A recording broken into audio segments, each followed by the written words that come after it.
Good morning. Wait, good afternoon. Good afternoon. Why, thank you. So nice to see you.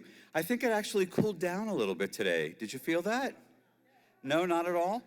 Last night I realized what the definition of hot is. That is when the breeze makes you hotter, right? Well, thank you so much for being with us this afternoon. Before anything else, I think we owe a round of applause and a huge thank you to the City of Phoenix and the Phoenix Convention Center for hosting us, first group out of the box, right? Thank you. I'd also like to wish our fathers out there a very happy Father's Day. You're spending it in the right place if you're with us. And without further ado, please help me to welcome to the stage our president, Lisa Moravec.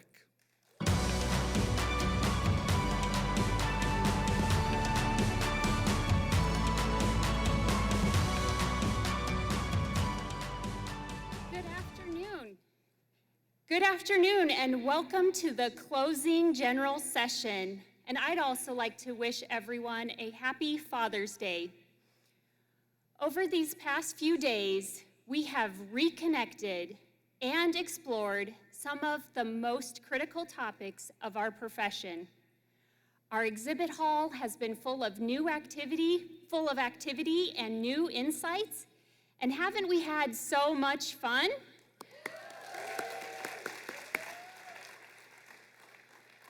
All of this incredible education and connection is truly invigorating. And now we can carry our renewed energy and knowledge back home to our practices, our classrooms, our organizations, and our businesses. As I reflect on this past year, I am extremely proud of the work that we all have accomplished.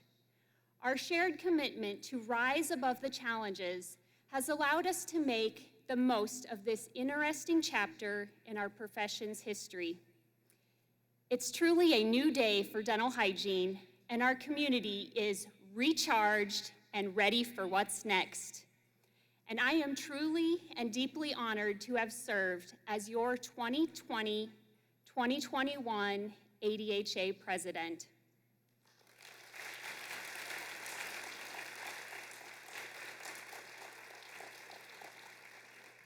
Thank you. As I pass the leadership torch to Charlie Birch in a few days, I know that she will want and need your support to continue moving ADHA and the profession forward. And I will continue to work with Charlie and the rest of our leadership team to keep ADHA as strong as ever.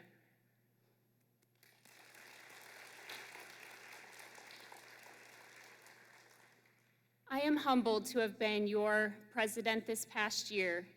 Working with such dedicated volunteers and the ADHA staff team, we have done our best to support and move ADHA forward during the pandemic and beyond. Thank you again for the great honor of being your president.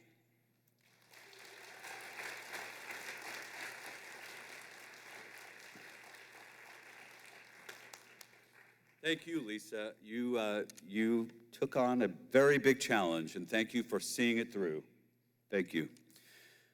All right. The growing recognition of the critical role dental hygienists play in overall patient care is due not only to the hard work of your predecessors, but also to the ADHA trailblazers sitting among us and around us today. Although we only have a few minutes now to recognize both the 2020 and 2021 award recipients, I propose we shower them with as much hootin' and hollerin' as you are willing to muster up. All right? All right? Good. This is for our appreciation for adding their efforts to the collective push that continues to advance the profession of dental hygiene. Roll video. It's pretty indescribable to actually quantify what it feels like to be in person, seeing friends who we haven't been together for over 2 years and being able to touch people again and smile. What I love about being a dental hygienist is building relationships with patients so that they trust whatever we recommend for them, and also building relationships with other healthcare providers so it helps to solidify dentistry as part of a care plan for a patient. This is the preventive part of dentistry. We can prevent disease, and especially through teaching and educating, we can prevent all the things we're always trying to fix. Being a dental hygienist is like a big journey for me to recognize my talents and helping others. As time goes by, I learned that being a dental hygienist, we can do more than just clinically. There's a lot more that you can learn outside the classroom and that I've been able to do with the ADHA, with the webinars and things like that. It's really just beneficial for me and what I'm going to use in my clinical setting. We as dental hygienists are not alone, and ADHA is there to make sure that we have a voice and that our voice is heard and supported.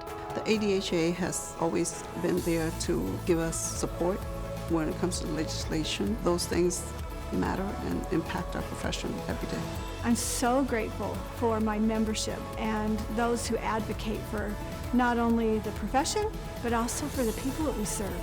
Young hygienists ask me all the time, Linda, how do you stay so bubbly when you've been doing dental hygiene for 39 years? And I just say, take advantage of the many, many avenues you could go down as a dental hygienist. I continue to be a lifelong learner and just trying to aspire to inspire hygienists to be members of this great organization. Take a risk and apply for these awards. Be recognized for your efforts. It's so worth the challenge. It helps propel our career in the right direction. Just go for it.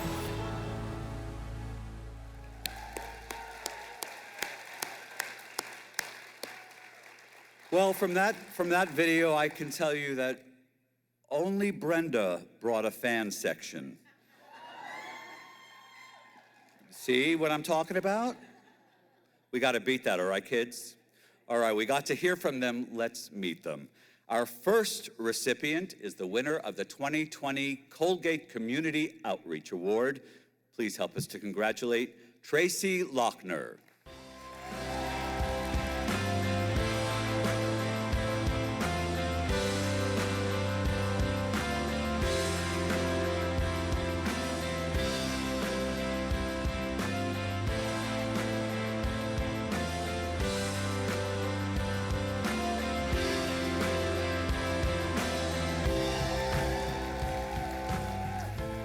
Congratulations, Tracy. The winner of this year's Colgate Community Outreach Award is Tracy Brunkhorst.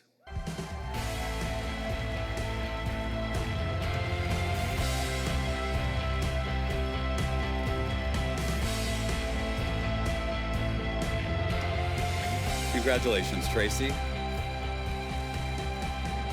The winner of the 2020 Irene Newman Outstanding Clinician Award is Anna Paula Mata.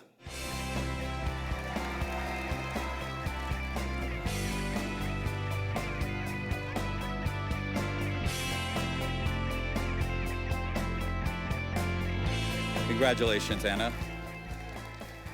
The winner of this year's Irene Newman Outstanding Clinician Award is Linda Rhodes.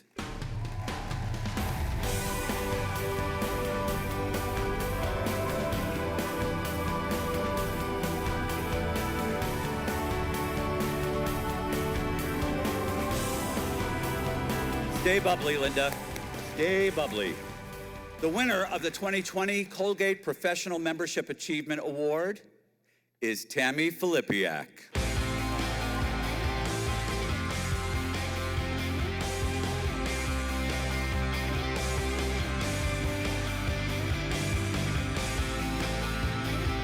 Tammy, you're going to need a second suitcase going home, I think, after this conference. All right, the winner of this year's Colgate Professional Membership Achievement Award is Geraldine Smith.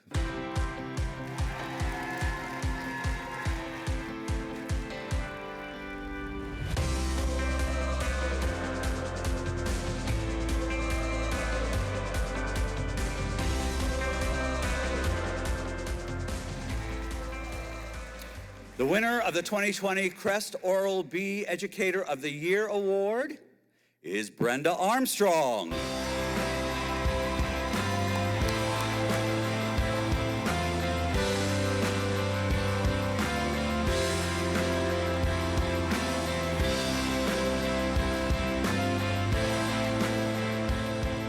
Can I take them with me, Brenda? I have somewhere else to go. I'd love that fan section to come with me. Good job. This year's winner of the Crest Oral-B Educator of the Year Award is Sandra Horn.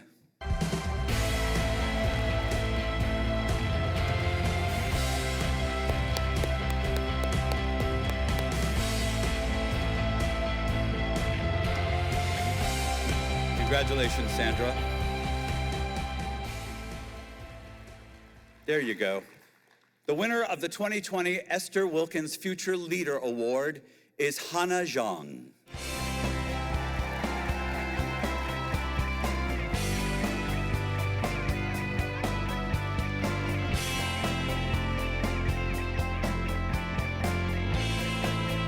Lovely. This year's winner of the Esther Wilkins Future Leader Award is Shauna Greer.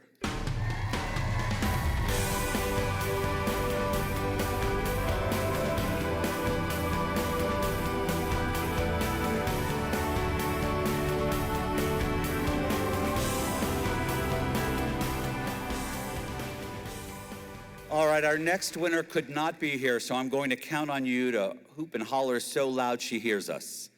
We're talking about the 2020 Hygienists Proud Student Award winner, Quintess Malika Bond.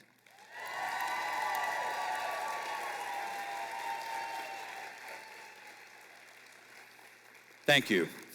She's good with that. All right, the 2021 winner of the Hygienists Proud Student Award is Erin McCain.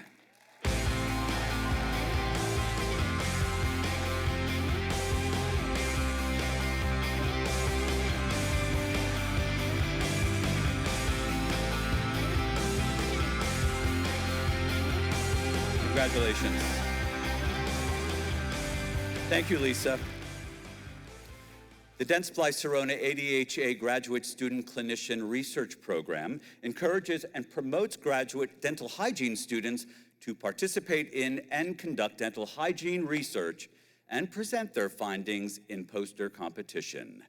These awards were judged virtually before we all came to Phoenix, and we are so impressed with the work of the winners today. In third place, Wai Sum Luang from the University of North Carolina at Chapel Hill for her poster, Implementing Environmental Sustainability Educational Intervention in Dental Hygiene Education. In second place, David Collins from The Ohio State University for his poster, Predictors of Empathy Among Dental Hygiene Undergraduate Students. And in first place, Lori Brenchley from Idaho State University for her poster, Parodontitis Susceptibility in Patients with WHIM Syndrome. Please help me to congratulate all three winners.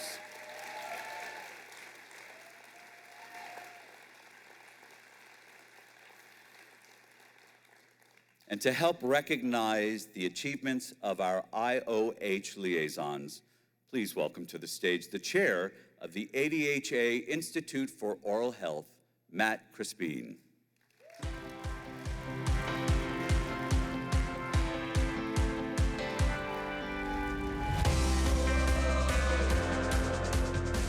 Good afternoon. I am thrilled to join you today on behalf of the ADHA Institute for Oral Health. IOH advances our profession by expanding access to oral care by providing eligible ADHA members with scholarships for dental hygiene students for educational needs, research grants for those expanding the field of dental hygiene, and community service grants to dental hygienists to provide oral care and education in their communities. I want to personally thank all of you that stopped by the IOH booth this weekend to donate. And a special thanks to Crest Oral-B, who stepped up again this year to match donations that were made on Friday. IOH is extremely fortunate to have a devoted group of individuals who volunteer their time to raise awareness and money for the Institute and its programs. These volunteers play a significant role in the Institute's annual fundraising efforts, allowing IOH to do this essential work, and I would like to thank them now for their hard work and dedication. It's my pleasure to honor our most accomplished liaisons this year. The ADHA Institute for Oral Health is pleased to present our district and constituent awards for 2020 and 2021. When your name is called, please stand, and audience, please hold your applause until the end. The first 3 awards are for the constituents that raised the most funds in the 2020 Autumn Giving Campaign. In Category 1, Texas, District 9, Leanne Winkler. In Category 2, Wisconsin, District 7, Megan Elliott. And in Category 3, Hawaii, District 12, Laura Mallory Sayer. The top IOH national fundraiser, District 9, led by Trustee Linda Bean, liaisons from Oklahoma, Lori Cunningham, from New Mexico, Kelly Valdez Ayers, and from Texas, Leanne Winkler. Congratulations to all of the 2020 award winners.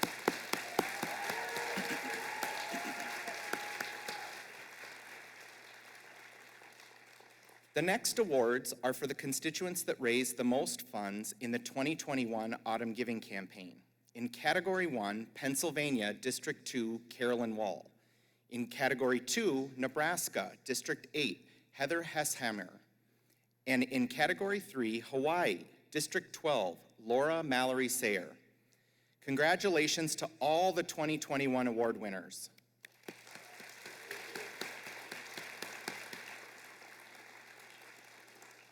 The Liz Cheney Award is the highest honor presented to an individual whose exceptional service and accomplishments are demonstrated through extraordinary fundraising skills on behalf of the ADHA's Institute for Oral Health. Please join me in welcoming to the stage the 2020 recipient of the Liz Cheney Liaison of the Year, Leanne Winkler from Texas, District 9.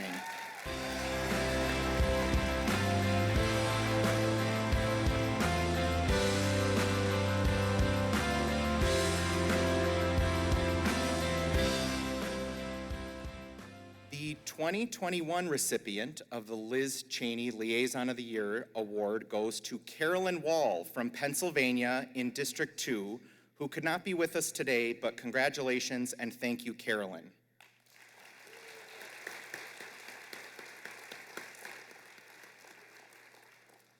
Congratulations to our honorees, and thanks once again to all of the IOH's generous donors.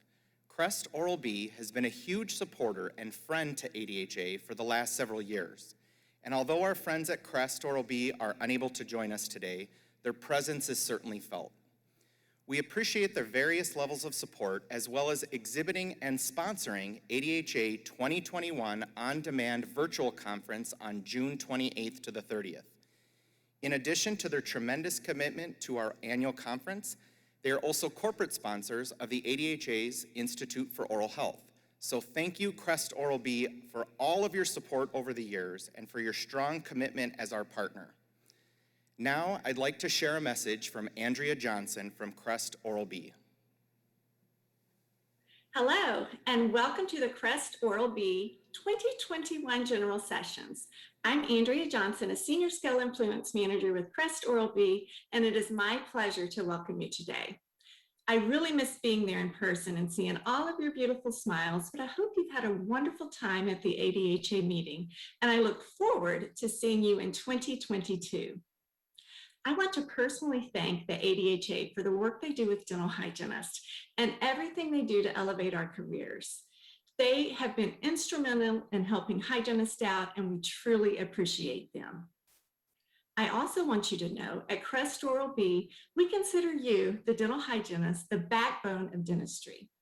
Through your committed and continued excellent care that you give your patients, even in the most difficult times that we've had, to taking time to pursuing your education at a fantastic meeting like ADHA, we recognize and honor you.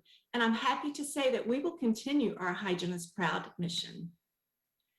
Our goal at Crest Oral B is to develop products with research to back them so you can feel confident recommending and personally using Crest Oral B products. One of our newest innovations is our Oral B electric rechargeable brush. It's really a game changer, and I hope you have an opportunity to try it and visit us at our virtual booth. It will really wow you and your patients. I'm also excited to acknowledge all of the award winners this year. Congratulations to all of you. Special recognition to Sandra Horn, the Crest Oral B Educator of the Year.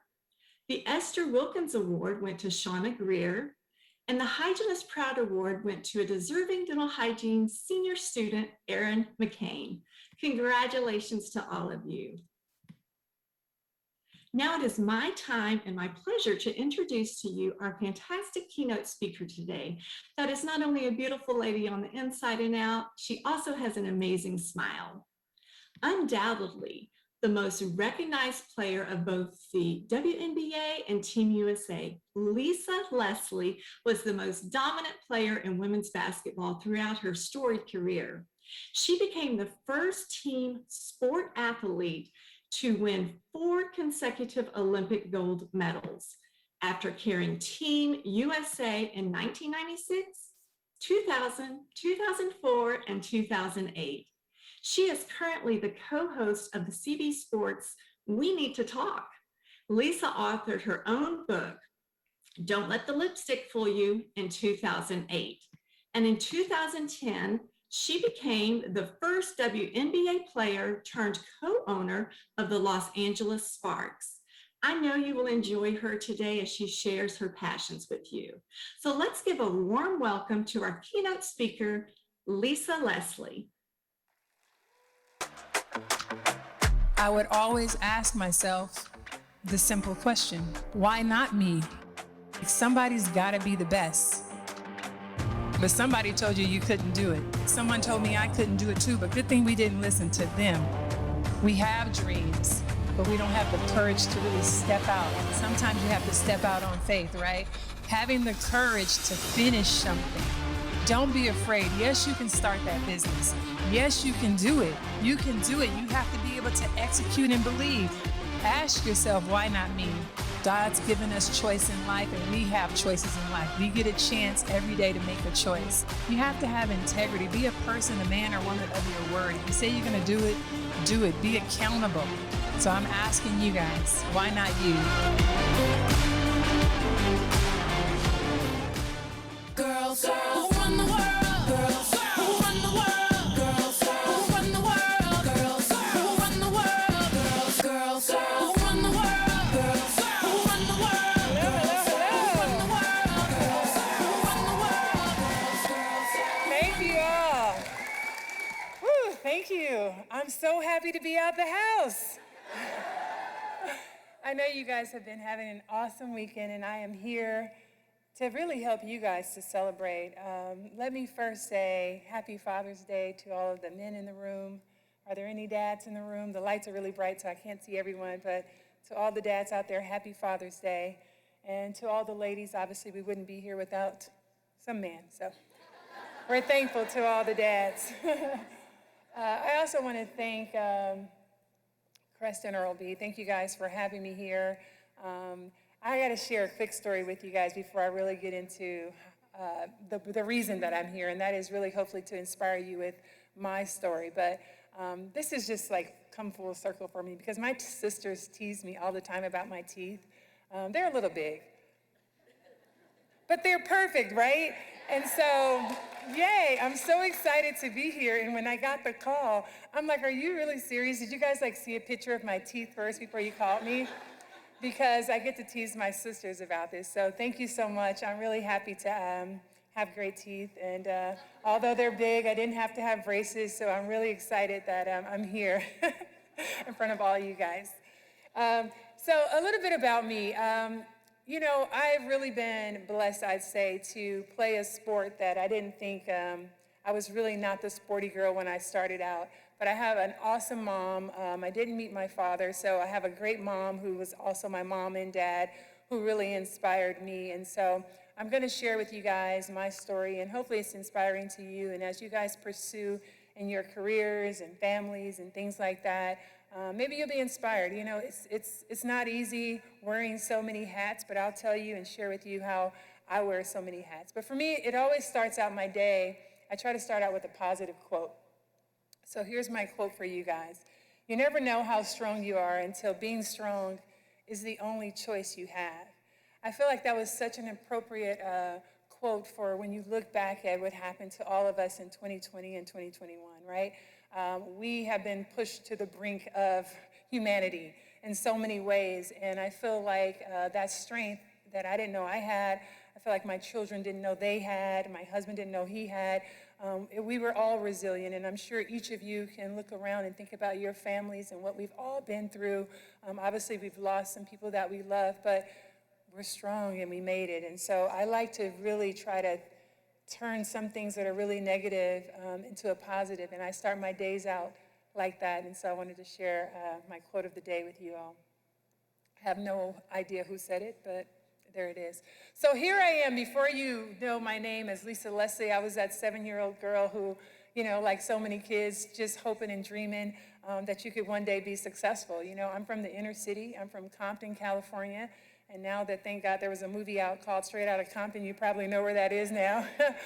But prior to that, we weren't really quite on the map just because it's an inner city. It's an underserved inner city in California. But the one thing I would always say is that when you are in a situation as a child, you don't know what you don't have. So I didn't know that we were in a situation where we didn't quite have as much as everybody else.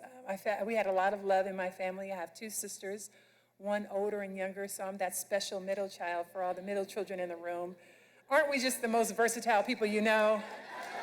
Gosh, always giving to the older one, helping out the younger one. So yeah, that's me right there in the middle. But one thing I told my mom when I was that age is that I wanted to give out autographs. And my mom was like, well, who are you going to give autographs out to? And I'm saying, I'm not really sure who I'm going to give them out to. But I have to share a story with you. You guys, I'm dating myself now, but anybody recognize that character? Okay, good. So we're about the same age in here. Yeah, so olive oil, right? I was so tall. My 2nd grade teacher called my mom, and she's like, are you aware that Lisa is head and shoulders taller than everyone in the room, including me? And so my mom's like, well, yeah, well, I'm 6'2", and her father was 6'4", so, and the teacher's like, oh, okay, well, excuse the call. And so I got teased quite a bit, and olive oil was my favorite character because I thought we looked similar. Our feet were both big. Our hands were big. She liked to wear skirts. I liked to wear skirts. But she always inspired me because I think about how much kids teased me about having big feet. And I was like 12 and I wore a size 12 shoe. I know. I was 6 foot in the 6th grade. I know, taller than most of you still. I know. It's crazy, right? But I had these dreams just like everybody else and writing my name everywhere. My mom was like, why do you keep doing that? I said, I really am going to give out autographs one day, Mom. She's like, well, who's going to be your audience? And I said, well, I haven't decided who I'm going to give them to yet, but I know one day I'm going to give out autographs. So sometimes, you know, that child in you, that dream that you have, and those of you who have children, you have to inspire them and keep pushing them and telling them that they can do it, because I told you a lot of people told me I couldn't, but not my mom. I always share this story with my mom because my mom stood 6'2". She's shrinking a little bit now, but my mom drove an 18-wheeler truck across country. As a single mom, my mom sat my sisters and I down, and she said in order for her to give us a better life that she was going to have to go to school. You know, she bought her own truck, and she drove cross country. And, you know, it was a very tough job, and it was a tough time for my family to be left without my mom. But I had to step up and take care of my younger sister, and my older sister, well, she didn't take care of me, so we're just sisters. But sometimes, you know, your children and one's more responsible than the other, so that kind of fell on me, and I just loved my mom so much because she was always positive and always encouraging my sisters and I to believe in ourselves. And I'll share a few things that she would tell us. She'd say, you know, some people grow on the inside and some people grow on the outside, and our family's been blessed enough to do both. So when you meet people, you should always have an open hand and be willing to help others as much as you can. And so I always appreciated that about my mom because she always had a beautiful smile. And I say it like she's not gone, thank God, but she has a beautiful smile. And she, in picking this job to be so resilient and to work hard. It really was a great example and role model to my sisters and I. She really was. And standing that tall, Mom always had two things that I admired, and that was lipstick tucked in her bra. Because, you know, she would put her lipstick on because she didn't want anybody to think that she was a man driving that truck, right? So she was out there. And then Mom always had her nails done. And so it was also a message for me as a little girl looking at my mother drive and do this really tough job. And there was a lot of dirt involved, trust me. But she just looked so beautiful doing it. And I thought, wow, I want to be like my mom. And my mom sort of inspired me to think that you can be anything that you want to be. You have to work hard at it, but you can also look good while doing it. So there you go. That's Mom.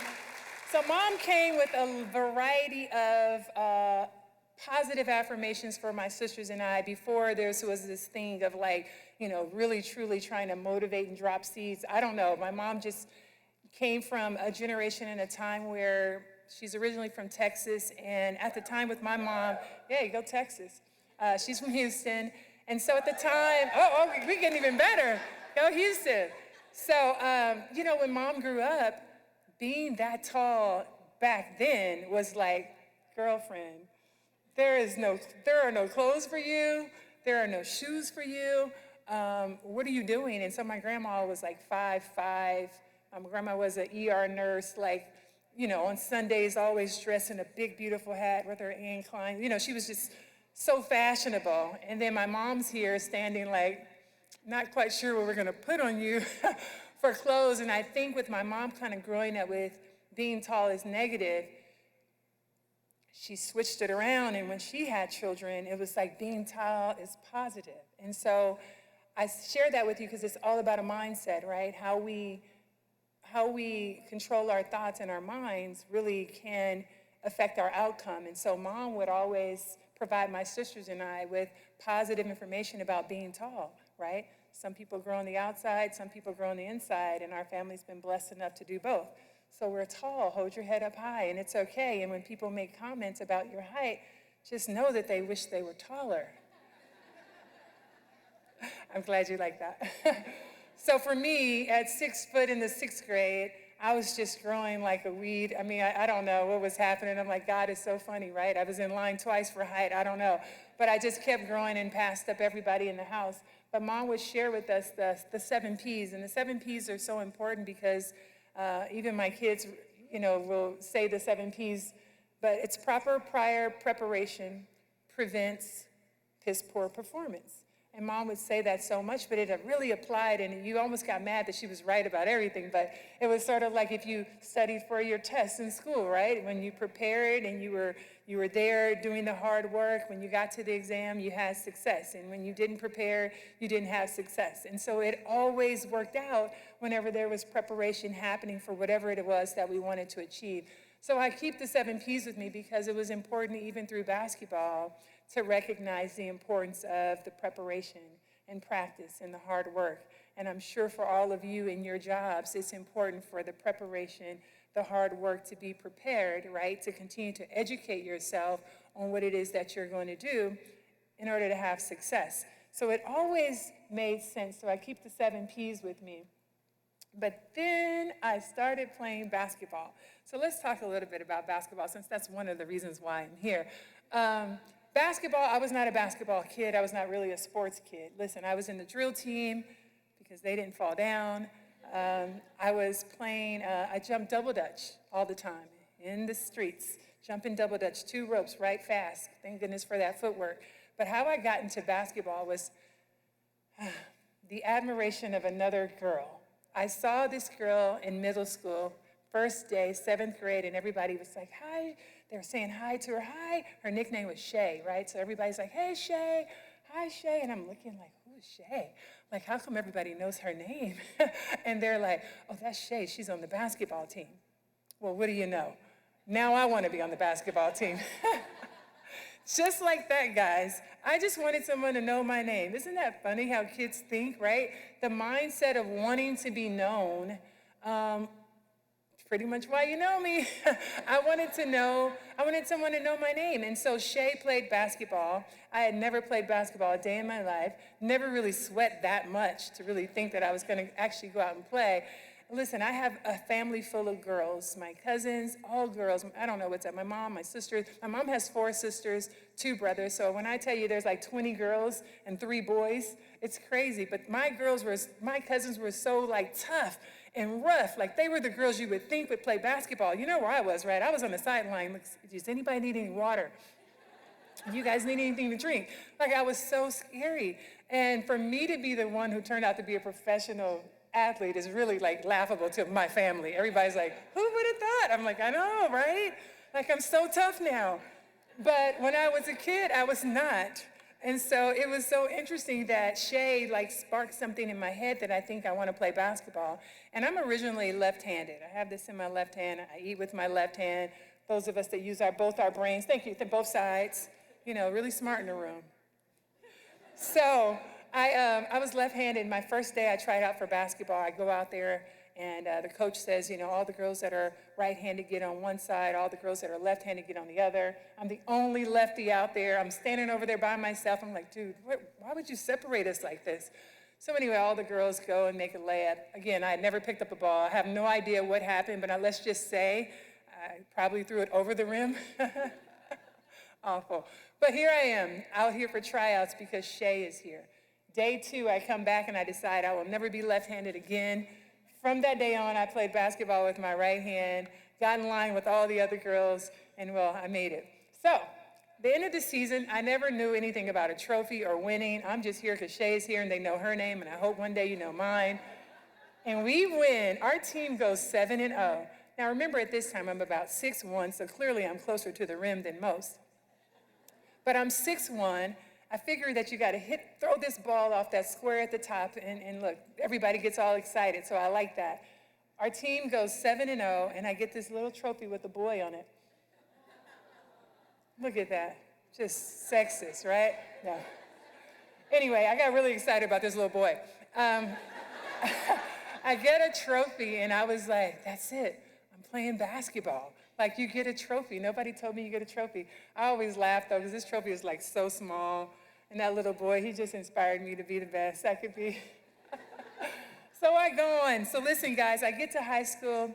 I start playing basketball. And the deal is that I realize basketball is my key. That's my key. How am I going to get out of this inner city? It's going to be basketball. Because if I continue to play this sport, guess what? They actually give out scholarships, and I can get a scholarship to go to a Division I school, and I kind of put 2 and 2 together that it's all about me getting the good grades that I need so that I can go to get a college scholarship, and then I could get out of the inner city. That was sort of my ticket there. And so I became, I would probably say more than a goal setter, a goal getter. And so my goal getter situation in my mind was this. Short-term goals. I set in the 9th grade my short-term goals, and my short-term goals are goals I want to achieve within 1 year. I still do that to this day. If you don't write down anything, if you remember one thing about me, this is probably the most important part.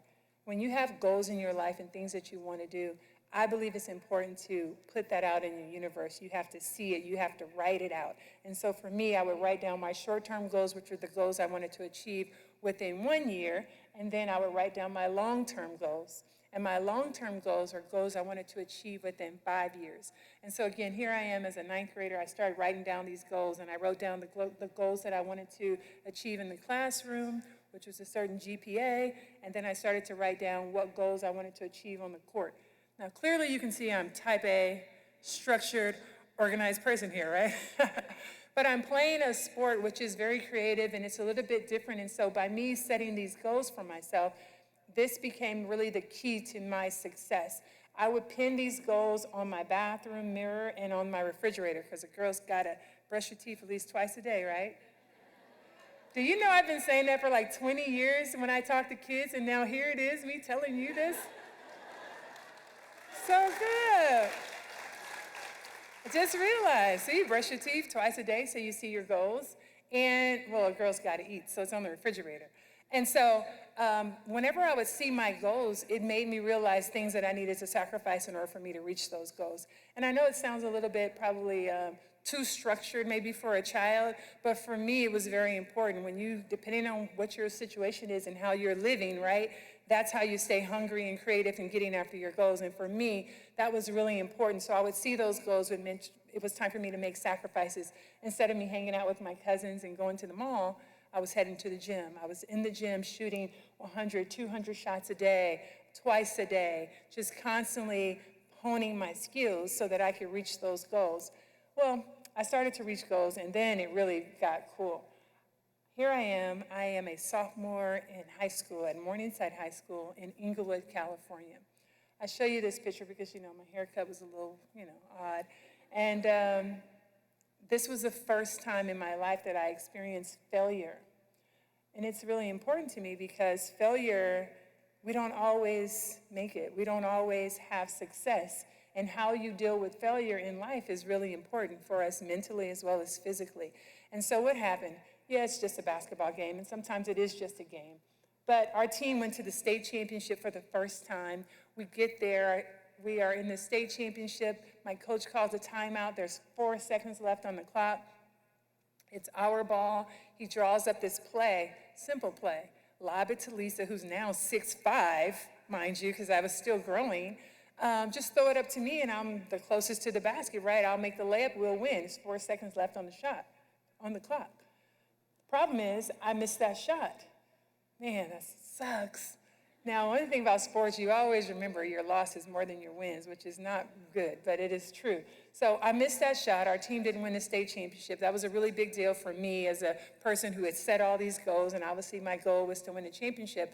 But in missing that goal and in, you know, crying for about 2 weeks, and my mom trying to tell me, like, it's okay, you can't do everything, that's the place where I feel like you learn the most about yourself during tough times. And again, I'm talking about my kid self in a tough time, but it also applies to my adult self, because when you have tough times, like we just experienced in 2020, it's easy to be happy and have fun when things are going well. But I like to say, who are you during tough times? You have to sometimes look at yourself and self-evaluate. What kind of person are you? What kind of attitude do you have when things are not going your way?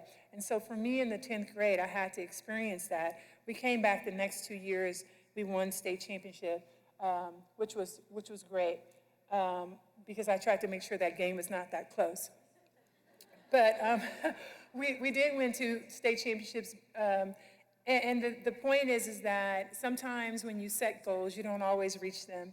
And there's not always someone there to say, hey, you failed, you didn't do well, but we know, right? And for ourselves individually. And so you have to set these goals and put that out in the universe. And maybe you don't always make it, but you keep trying.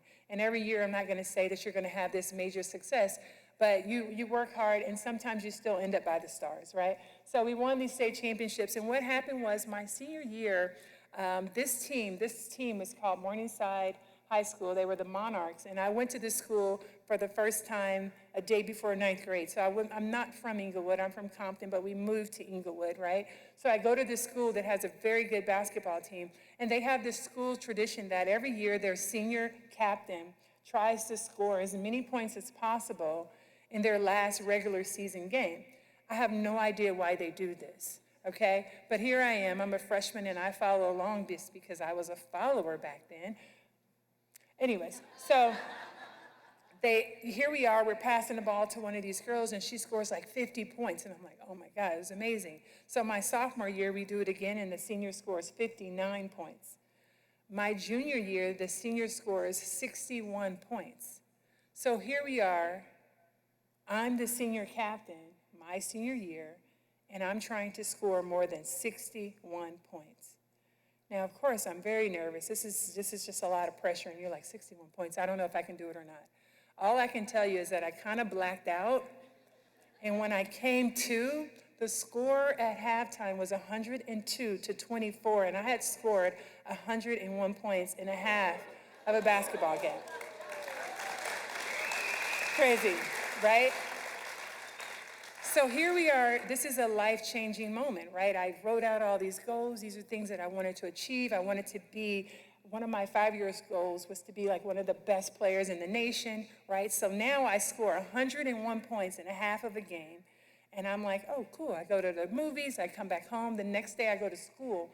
There are over 50 reporters at my high school with microphones and people just wanting to do interviews. Like I never made it to a class. And so I'm there answering questions from, you know, all the outlets, USA Today, New York Times, people that, of course, when I was a kid, I didn't know what all of that was, right? So here I am, I'm on the news, every channel. Back then it was only 2 through 13. So I was not on all the 1,000 channels we have now. So I'm on, you know, I'm doing these interviews and I remember I was like, I don't know, I'm not sure. And then, here's another one for you, a little nugget. On the VCR, my mom recorded all of my interviews and I looked at them and I'm like, Mom, why am I talking like that? Like, I feel like I don't know how to speak. And so that was another moment for me where I'm like, I have to learn to be more articulate because I may have another opportunity to get interviews. And so one of my goals, guys, was to become a broadcaster because of that moment in time. And so I feel like that was another blessing that happened for me that turned out to be something amazing, to be a public speaker. All from the moment of scoring 101 points in high school. So I always have that little microphone. So here I am. Let me just jump forward now. I wear a lot of hats. From setting those goals for me, the biggest thing for me is that I did not want to just be an athlete. I love the idea of being a student athlete. I love to learn. Although my appetite for learning, maybe it started because I didn't have a lot of resources as a young kid and I saw other kids who were smart and I'm like, how do you get straight A's? I don't understand. You know, how do people know the information that they know? You start to go to college and you compete against other kids, right, from all over the world, and you're just, you know, you're there and you're just hoping that you know enough. And so I really became a person who loved to learn. After I went to USC, which, fight on, any Trojans in the house? I hear one whistle, thank you, fight on. I went to USC, which is University of Southern California. There I studied communications. Of course, because I wanted to go into broadcasting. I then went back to school. I got my master's in business because I wanted to be a businesswoman who runs my own business. And in wearing all these different hats, I am now a broadcaster. I do, obviously, public speaking. I am a luxury realtor. Anybody need any real estate in Florida, let me know. I am an investor, so I own several Airbnbs. Delray Beach, if anybody needs a vacation. And I'm a wife and a mom. And so in wearing all these different hats, I feel like basketball was a vehicle and is a tool to help me get to where I wanted to be. But having, I think the biggest thing that I learned was taking advantage of the opportunities. You know, meeting people and traveling the world. Picking up that ball has allowed me to live in Italy. I've lived and played in Russia. Also got a chance to learn some amazing languages and eat some great food. And then representing our country. I'll just cover a little bit. It's one thing for me to have represented my city and playing in Los Angeles, playing at USC, and then playing for the Los Angeles Sparks, but playing for Team USA is probably the highlight of my basketball career because when you get a chance to put on the red, white, and blue, you know, I represent all of us. And maybe we're not going to war, of course, but it is definitely a battle out there. And you want to leave with all your teeth, so I wore my mouthpiece in every single game.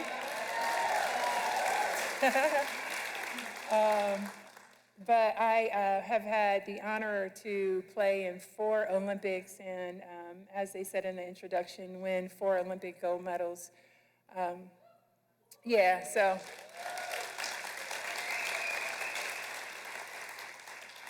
That was phenomenal, and I thank Shay for that. I mean, it was only because of Shay, right? And then playing for the Los Angeles Sparks. Playing in the WNBA, we are celebrating this year our 25th anniversary. I cannot believe that those girls, they're catching up with me. I'm not aging, but they're catching up with me somehow. But, you know, from the inaugural season of the tip-off to now, we have just been so proud to have a WNBA, a women's professional league here in our country. And it has been, you know, a huge fight. But we appreciate all the support, so many men and women who have stepped up to support for us to have this opportunity to celebrate our 25th season. And so I'm happy to be a part of it. I'm happy that I was a part of the, you know, day one. It was a great accomplishment, and again, another platform for me to be not just a basketball player, but to be a role model, right? Having the opportunities to stop and sign autographs for little boys and girls, knowing that one day those young people would be the decision makers of today, and hopefully seeing that women and men's basketball sort of blurred lines now as we have social media supporting, and they just support it and they just love it and they recognize how great it is. And that's the sort of equality that we want, you know, across the board with women in sports. I always say it's not our fault that we were born girls. We just want to play too. We want a seat at the table. We want an opportunity. And so sometimes it feels like we're in a fight for all the women in the room, but we have to continue to be supportive of one another, continue to open that door and make sure we're pulling other people through to make sure that they have those opportunities. And so for me, again, basketball was that platform for me to have a voice, and I tried to use it to the best of my ability. Having 4 gold medals, again, something that I'm proud of. Probably the highlight of my career, basketball career, is definitely having gold medals. And so people always talk about success and achievement and winning and how do you do it. For me, it really comes down to choices, right? We all get 24 hours in a day. And everybody, as my great friend Kobe Bryant would always say, everybody's not willing to make the sacrifices that we are. You know, it's a lot of mental toughness. It's a lot of hard work. It is a sacrifice. But just as you guys have all reached the levels of success that you're in, you've made sacrifices, so you also understand that. I'll just share with you about choice, and this will be, you know, sort of the last thing that I want to leave with you. Choice for me and what it all stands for. Choice comes down to the C is for competence, right? Being educated in whatever it is that you want to do. If you're not in the job that you want to be in truly, I always say work backwards from that, but also start with the education, further your education. Keep moving. You're never too old to learn more. If you're not where you want to be, get more educated about what it is that you want to do. And then hard work. No matter how many people that you see that are successful, it takes hard work. I tell you, after I had children and still getting my master's and nursing my son and putting him down and then using 9 to 11 p.m. to get on the computer and get my work turned in, like, it's a sacrifice. I would have much rather been watching Game of Thrones. But sometimes you just have to put that on pause, you know, and find the time to put in the hard work. That's just what it is. And optimism, right? Staying positive, surrounding yourself with positive people who believe in you. And here's another thing, guys. You can't share your goals with everybody.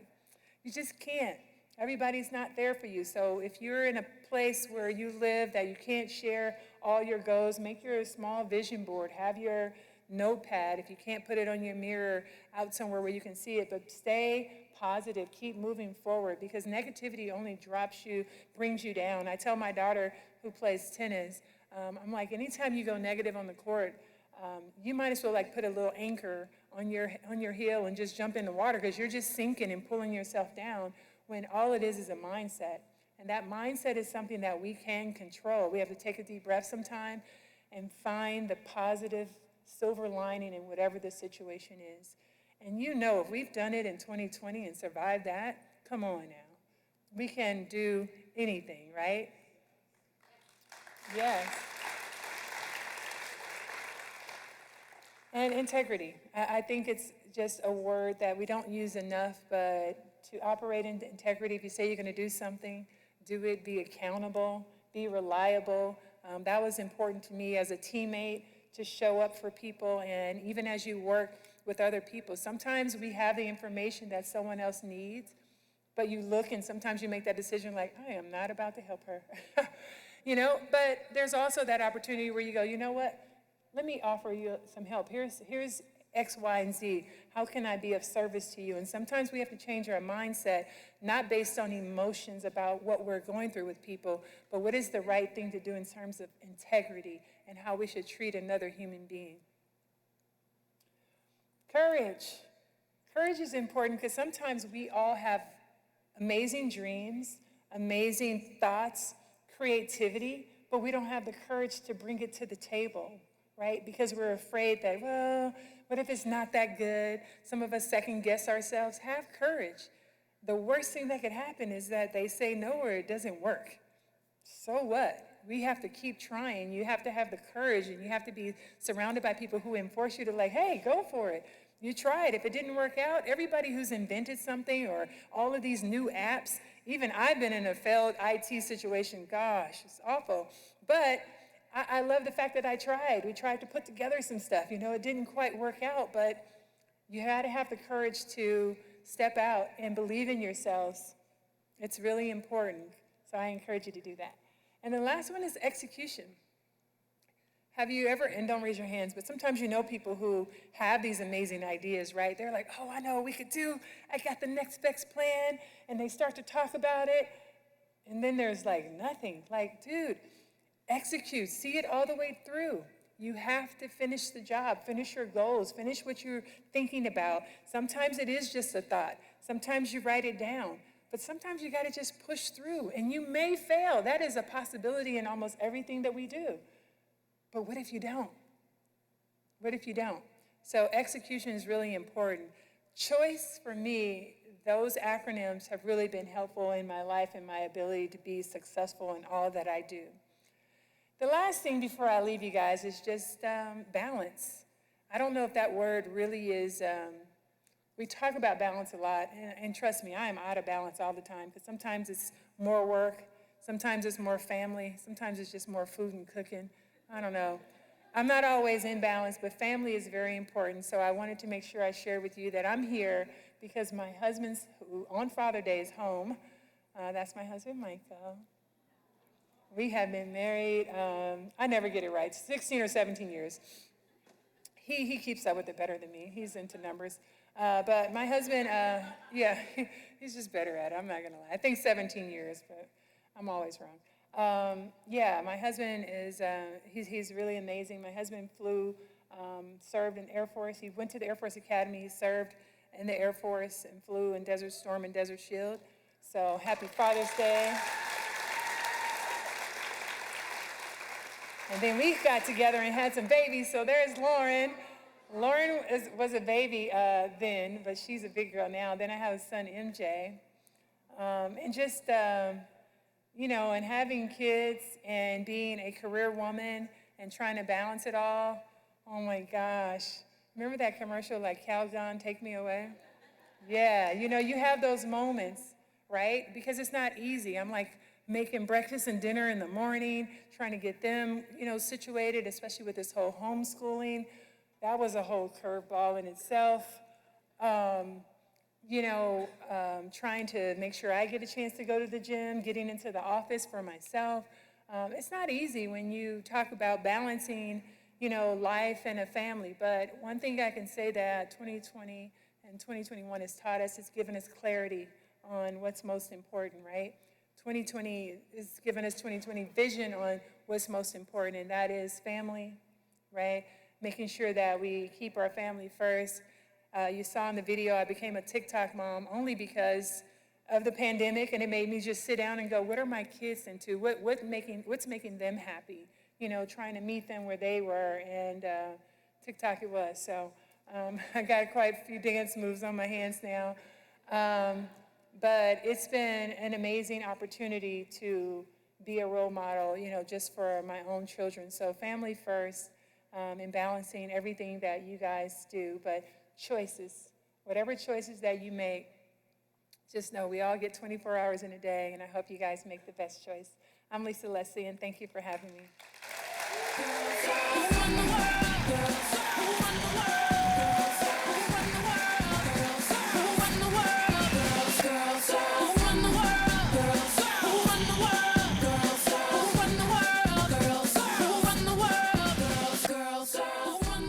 Lisa Leslie, everyone. Wasn't she terrific? Great messages for all of us. You know, I named my autobiography, Don't Let the Lipstick Fool You, and it didn't do very well. Now I know why. They were buying her book. Dang.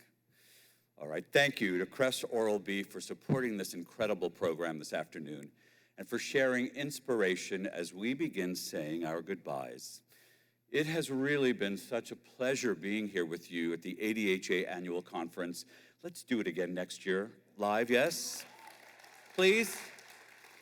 So enjoyed seeing you all in person. Until we meet again, here is a little preview of our 2022 conference location.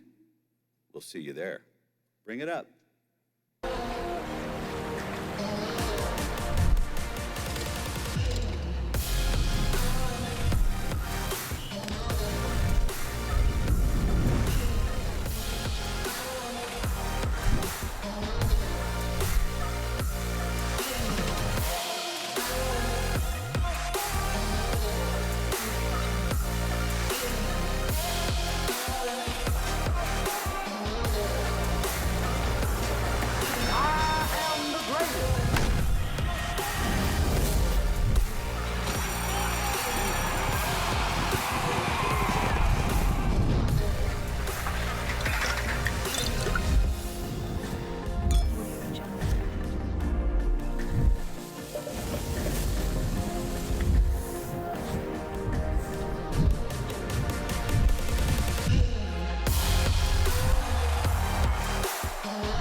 That's right.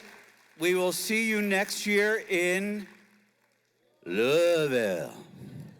Thank you for attending. Have a safe trip home. God bless. We'll see you next year. Bye-bye.